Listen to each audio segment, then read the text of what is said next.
때문에 고생했던 적이 있으실까요? 많죠, 저도. 그러니까 왜냐하면 이제 보통 사람들이 투자를 할 때 대출을 안 끼고 싶어서 안 낄 수 없는 것들이 너무 많아요. 근데 이제 보통 사람들이 투자하다 보면은 당연히 투자하는데 벌겠지라 생각하잖아요. 그치. 예, 그래서 대출을 받기로 했는데 다 계약을 하고 있는데 갑자기 잔금 나오기 30분 전에 미안하다, 대출이 안 나온다 이러는 거예요. 어떡해. 앞에 앉아 있는데 사람들. 못 들었다. 요즘 막 머리가 하얘지는 거예요. 네, 그래가지고 어떻게 다시 해가지고 30분 안에 해결을 해서 이게 간신히 메운 적도 있었고. 또 하나 또 뭐였었냐면 이제 아파트를 샀는데 저도 갑자기 법이 바뀐 거예요. 법이 바뀌었어. 원래는 시세 대비 대출이 나와야 되는데 분양가로만 나온다. 그래가지고 머리가 하얘지는 거예요. 어떻게 이제 저도 누구한테 돈 빌리는 거 되게 싫어하는데 엄마한테 빌리고 동생한테 빌리고 다 빌려가지고 간신히 막아놓은 거예요. 네, 그러고 나서 근데 가족들한테 돈 빌리는 게 제일 좀 미안하더라고요. 네, 그래가지고 그거 뼈 빠지게 갚는다고 고생했었고 최근에 또 지금 어떤 게 하나 있었냐면 요새 건물 그 건물을 이제 알아보러 갔더니 예를 들어서 부럽다. 월세가 1,200 들어온대요. 네. 그럼 대출이자 얼마예요? 하니까 1,000만 원 정도 이자 내면 된대요. 네. 그럼 200만 원 다달이 들어오는 거니까 사세요라고 해가지고 했을 때 이제 안 샀었어요. 그리고 이제 지금 1년 지나서 다시 봤더니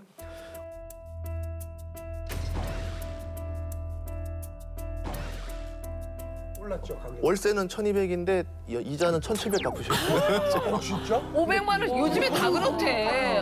건물가는 올랐지만 어쨌든 올랐지. 내가 내야 되는 캐시는 내야 되잖아요. 그러니까 근데 지금 건물주라고 해서 작년, 재작년에 많이 샀는데 이자가 갑자기 너무 많이 올라가니까 말만 건물주지 내 월급을 지금 은행에다 갖다 줘야 되는 말도 건물주도 되게 안 많이 돼. 있어요. 아니 근데 진짜 아까 그 최용림 씨가 얘기했던 것처럼 빚은 갖다 쓰고 난 다음에 벌고 나면 그 돈 되고 또 예전에 어르신분들은 빚 내놔도 그거 열심히 해서 앞만 보고 그거 갚고 나면 그거 네 재산 된다. 이 얘기 진짜 많이 하셨거든요. 근데 그렇죠. 여러분들은 어떠세요? 빚도 재산이 된다? 아니면 빚은 빚이야. 뭐하러 그걸 끼고 살아? 어느 쪽이세요? 문주라 마담님은? 저는 빚 낸다는 자체를 싫어해요. 그냥 빚은 빚일 뿐이다. 왜냐하면 은행 예를 들어서 빚을 졌다. 그러면 달달이 며칠 날 되면 돈이 나간다는 그런 게 있잖아요. 그게 굉장히 정신적으로 부담스러워. 그러니까 아예 그냥 카드도 제가 막 이렇게 쓰다 보면 뭐 많이 쓰는 한도도 올라가고 그래요. 그럼 뭐 몇천 예를 들어서 들어오면 어머 이래 하고 그랬는데 이제는 카드도 이랬으면 안 되겠다 싶으니까 됐으면 이제 카드도 안 쓰게 되고 됐으면 현금 이렇게 나가게 되고 그래야 되더라고요. 그러니까 부담이 이렇게 우리 세대 때는 빚을 쓰면 안 되고 누구한테 빚을 지면 안 된다 그랬잖아요. 근데 제 주위에 돈 버는 언니들이나 주위 사람들을 보면 다 빚을 썼는데 부자가 된 거야. 이게 그러니까 공평하지 않잖아요. 우리 생각에 빚은 빚이다 이렇게 생각을 했는데 우리는 집을 갖고 있으면 그게 부라고 생각을 했으니까 또 나는 집을 옮겼어요. 옮기는데 그때 당시 제가 샀던 집이 100평에 13억이었어요. 100평에. 그래서 저는 남들이 생각해도 100평에 13억이니까 엄청 큰 집을 계약을 해놓고 사기로 했는데 내 친구가 나한테 자기 단독주택이었거든요. 2층짜리. 그거를 네가 사려는 거야, 19억에. 그래서 내가 야 나는 13억 주고 집을 사기로 했는데 이거 내가 19억에 돈도 모자라고 안 샀거든요. 근데 내 옆에 있는 언니가 그 얘기를 들었어. 그래가지고 이 언니가 자기 집 돈이 6, 7억도 안 됐어. 아파트 팔면 6, 7억 자기 집을 팔아가지고 대출을 13억을 받아가지고 그 2층짜리를 샀거든요. 180억이에요, 그 집이. 건물이. 그러니까 내가 그때 당시에는 아니 언니는 그저 무슨 웃지요. 언니는 무슨 대출을 13억을 받아가지고 이 집을 언니는 사고 나는 내 돈을 주고 내 집 하나를 샀는데 근데 이 언니뿐만이 아니라 이렇게 부를 가진 빌딩을 가지고 있잖아요. 임대 들어오고 뭐 들어오고 그러면 내 돈은 6억밖에 안 되는데 50억짜리 건물을 사.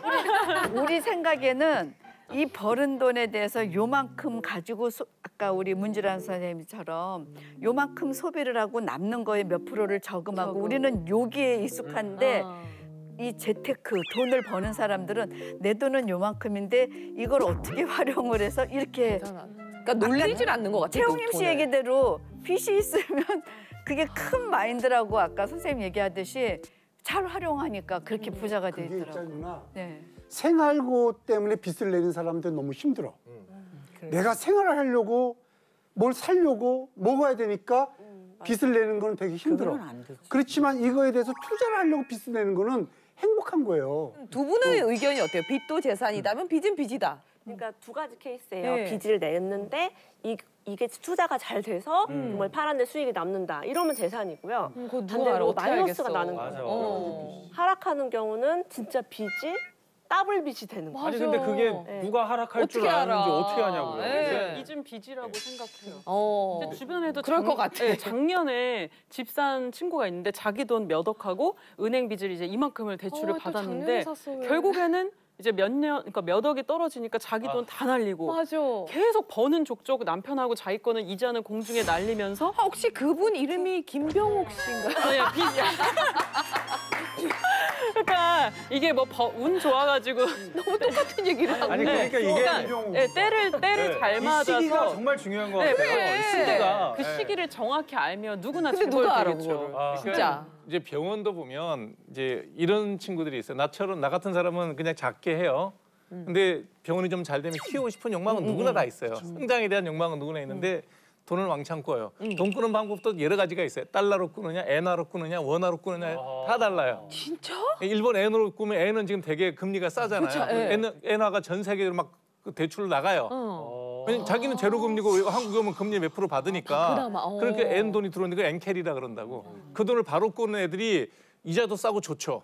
근데 그때 리만 브러스 딱 터졌을 때 어떻게 됐어요? 엔화는 가치가 올라가 우리나라 돈은 확 떨어졌단 말이에요. 그러면 이자를 떠나서 그냥 환율만 뒤집어 써도 완팡 뒤집어 쓰는 거야. 그러니까 그런 일이 벌어지지 않을 거라는 그런 보장은 일이 없는 벌어진다 거지. 안 벌어진다를 내가 모르니 우리가 맞아. 살면서 조심조심 사는 건 뭐냐면 이렇게 조심해야 되는데 좋은 쪽만 생각해서 쫙 했어. 건물 크게 졌는데 건물이 다 날아가는 거예요. 그러니까 빚은 빚이라고 생각하시는 거고. 네. 예. 이렇게 생각하시면 돼요. 인플레이션이 되면은 물가가 계속 올라가잖아요. 근데 내가 10억을 빚진 사람은 10년 뒤에도 그 빚은 10억인 거예요. 근데 뭐 땅이나 뭐 이런 뭐 자산들은 인플레이션 때문에 계속 가격이 올라가요. 그래서 내가 빚에 대한 이자만 계속 잘 갚아낼 수 있으면은 자산의 가치가 계속 올라가니까 상대적으로 이 부채 비율이 떨어지는 거죠. 근데 이제 말하는데 지금 같은 상황은 자산 가격이 떨어지면은 완전 역의 상황으로 걸린 거예요.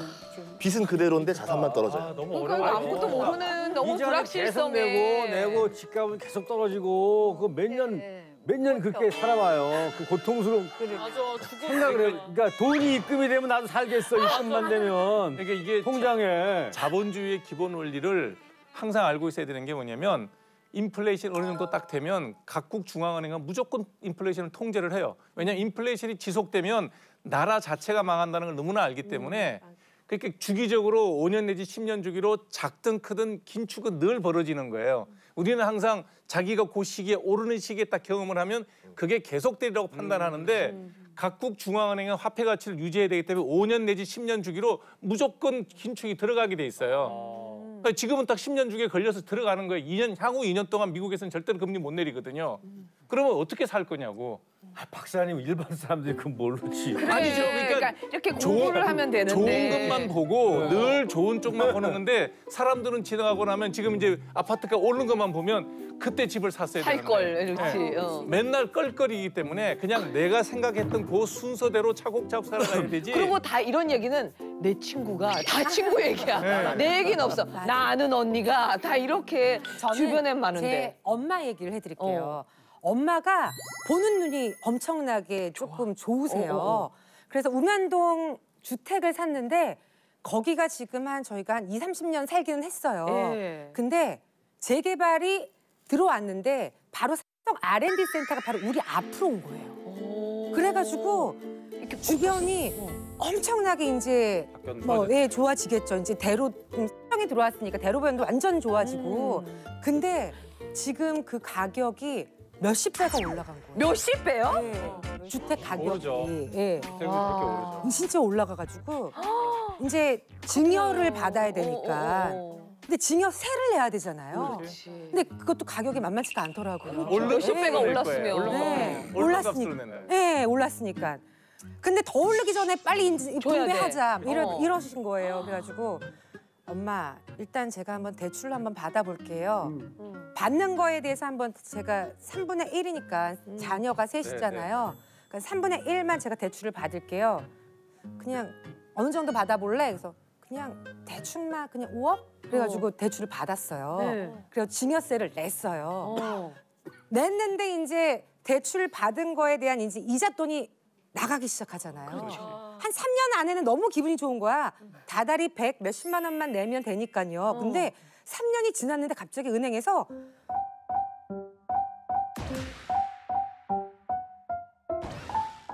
갑자기 이 금액이 한 700~800 정도씩 뭐라고? 늘 내게 되는 거예요. 매달? 원금을 까야 되니까. 플러스 이자를 내야 되니까. 근데 그게 지금 증여를 받은 거야? 그러면 그러니까 내가 받은 그래가지고 거야? 안 받은 거예요? 이게 어떻게 된 거예요? 왜 괴로워? 받았는데. 소득은 하나도 안 늘었어. 받았는데 왜 이렇게 힘들어? 근데 내가 달달이 해야 돼. 네. 어머, 다달이 지금 제가 내고 있는데 낼 때마다 손이 떨떠. 아이고. 어머 세상에. 네, 근데 이제 그 집을 팔 수가 없잖아요. 3분의 1 그냥 재산을 갖다가 나눈 거니까. 어머 어떡해. 세상에 나 혼자 그냥 진짜 받지 말 걸. 근데 그러네. 또 더 생각하면서 더 올라갈 수 있으니까. 세상에. 그래서 진짜 상환을 갖다가 하면서 이자 돈 내는 건요. 세상에 가장 억울한 일이더라고요. 받았는데 이렇게 안 부러운 거 처음이야. 아니, 어차피 그 빚이 청산이 되는 거니까. 제가 팁을 하나 좀 드리고 아, 싶어요. 팁. 은행원 출신으로서 지금 굉장히 이자에 비해서 원금이 너무 많거든요. 비율 자체가. 갚아 나가는 게 지금. 이런 경우는 그 상환 기간을 짧게 잡았을 확률이 높아요. 몇 년 만기인지 한번 알아보시고.